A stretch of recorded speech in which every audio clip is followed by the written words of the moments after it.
Laukiu jų debesis kaupėsi visą savaitę. Tyliai atėjęs, tu tyliai išeit negali. Liepa susirgo 2021 m. gruodžio 15 d. ūminė limfoblastinė leukemija. Liepai tuo metu buvo 1 metai ir 4 mėnesiai. Gydymo pradžia buvo labai sunki, buvo sunkių komplikacijų. Paskui, kai Liepa grįžo iš reanimacijos, būklė pradėjo gerėti, pradėjo stiprėti ir taip ėjom žingsnelis po žingsnelio link palaikomojo gydymo.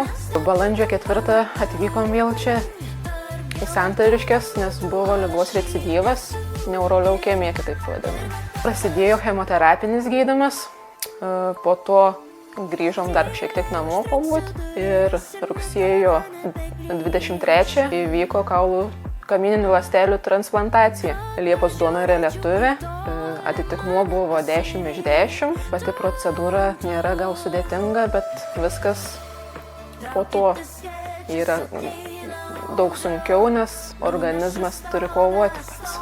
Nuo metų 4 mėnesių praktiškai vien su manimi. Ir aš turiu būti jai tas ramstis. Jeigu aš būsiu stipri, tai ir jinai kovos. Šiaip jinai bendraujanti, mėgsta susibūrimus eiti ir vaikų labai nori. Aišku, darželį dar nėjo kol kas. Tikimės, kad jau nuo rugsėjo mėnesio galės eiti, bet šiaip sakau, labai drąsi, labai nori bendrauti. Labai norėčiau padėkoti visiems paramos fondam, kurie prisideda prie vaikų, jų svajonių išpildymo.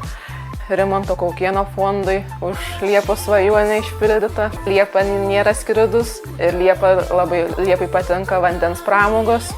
Ir jinai norėjo, sako, kur jūra bus šilta ir kur galėsiu maudytis. Tai kur? Turkija? Turkija. Turkija vasara. Jo.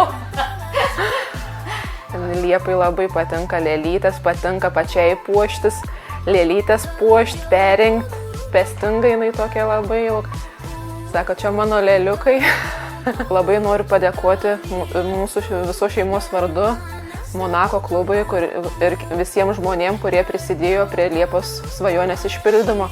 Labai visiems ačiū. Labai visiems ačiū ir siunčiu širdelę.